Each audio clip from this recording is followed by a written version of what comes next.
Hi, everyone. Oh, now we're live. Okay.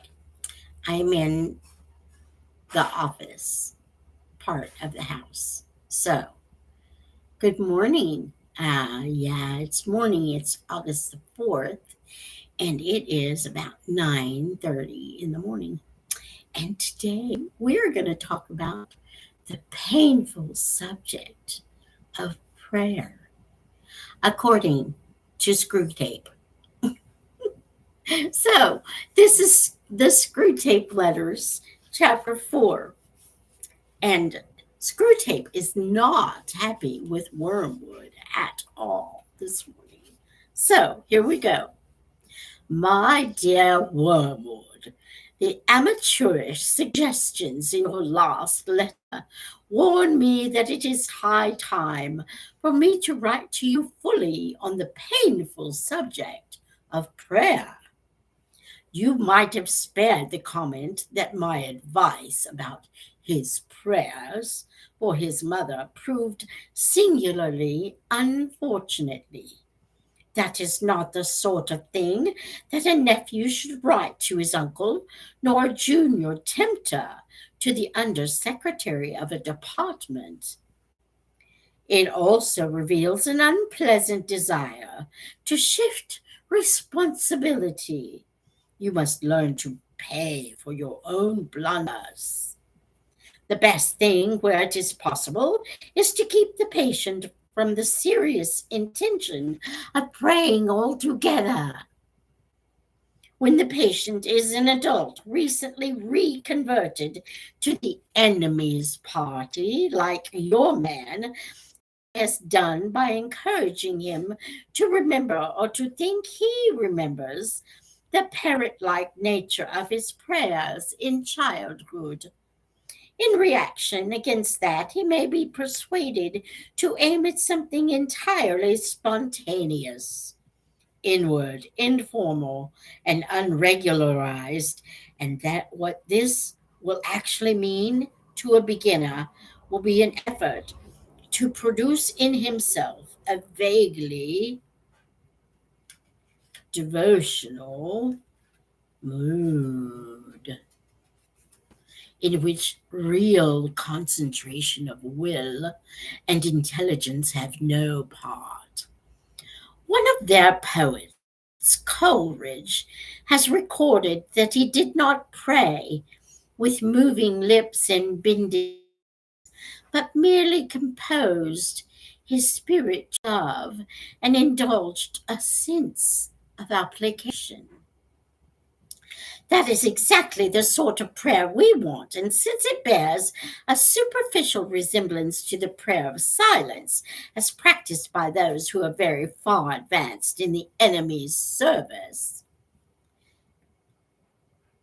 clever and lazy patients can be taken in by it for quite a long time. At the very least, they can be persuaded that the bodily position makes no difference to their prayers, for they constantly forget what you must always remember, that they are animals, and that whatever their bodies do affects their souls. It is funny how mortals always picture us as putting things into their minds. In reality, our best work is done by keeping things out. If this fails, you must fall back on a subtler misdirection of his intention. Whenever they are attending to the enemy himself, we are defeated, but there are ways of preventing them from doing so. The simplest is to turn their gaze away from him towards themselves. Keep them watching their own minds and trying to produce feelings there by the action of their own wills. When they mean to ask him for charity, let them instead start trying to manufacture charitable feelings for themselves and not notice that this is what they are doing. This is my husband. Sorry. I thought I was having a picture. Um, When they meant to pray for courage, let them really be trying to feel brave. When they are praying for forgiveness, let them be trying to feel forgiven. Teach them to estimate the value of each prayer by their success in producing the desired feeling, and never let them suspect how much success or failure of that kind depends on whether they are well or ill, fresh or tired at the moment. But of course, the enemy will not, meantime, be idle. Whenever there is prayer, there is danger of his own immediate action. His in capital letters. He is cynically indifferent to the dignity of his position and ours as pure spirits, and to human animals on their knees, he pours out self-knowledge in a quite shameless fashion. But even if he defeats your first attempt at misdirection, we have a subtler weapon. The human does not start from that direct perception of him, which we unhappily cannot avoid. They have known that ghastly luminosity, that stabbing and searing glare which makes the background of permanent pain to our lives. If you look into your patient's mind when he is praying, you will not find that. If you examine the object to which he is attending, you will find that it is a composite object containing many quite ridiculous ingredients. There will be images derived from pictures of the enemy as he appeared during the discreditable episode known as the Incarnation. There will be vaguer, perhaps quite savage and puerile images associated with the other two persons. There will even be some of his own reverence and of bodily sensations accompanying it, objectified and attributed to the object revered. I have known cases where the patient called his God was actually located up and to the left at the corner of the bedroom ceiling or inside his own head or in a crucifix on a wall. But whatever the nature of the composite object, you must keep him praying to it, to the thing that he has made, not to the person who has made him. You may even encourage him to attach great importance to the correction and improvement of his composite object and to keeping it steadily before his imagination during the whole prayer.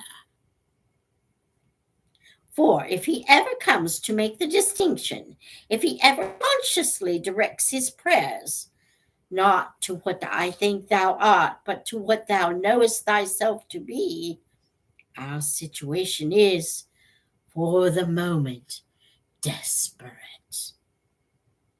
Once all his thoughts and images have been flung aside, or if retained with a full recognition of their merely subjective nature, and the man trusts himself to the completely real, external, invisible person there with him in the room, and never knowable by him as he is known by it, why then it is that the incalculable may occur. In avoiding this situation, this real nakedness of the soul in prayer, you will be helped by the fact that the humans themselves do not desire it as much as they suppose. There is such a thing as getting more than they bargained for. Your affectionate uncle, Screwtape. Well, so Screwtape has a lot to say about prayer.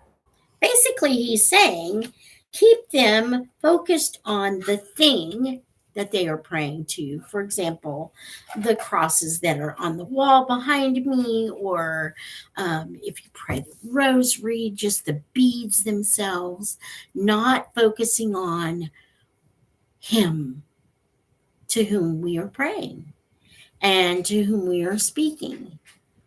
And as long as the enemy, Satan, Screwtape, and his minions can keep us not focused on God, then they've won the battle. So that's why it's so important to have that time to really be still and to be alone with the Lord and to really be able to focus in on him and what he's trying to say. Focus on his word and on the music that you sing. Let it be uplifting to God. Anyway, that's just my 2 cents worth. Anyhow, so the Screwtape Letters, chapter 4, today, on the painful subject of prayer. And until next time, may the Lord bless you and keep you. May he make his face to shine upon you and be gracious to you. May the Lord lift up his countenance upon you and grant you his peace.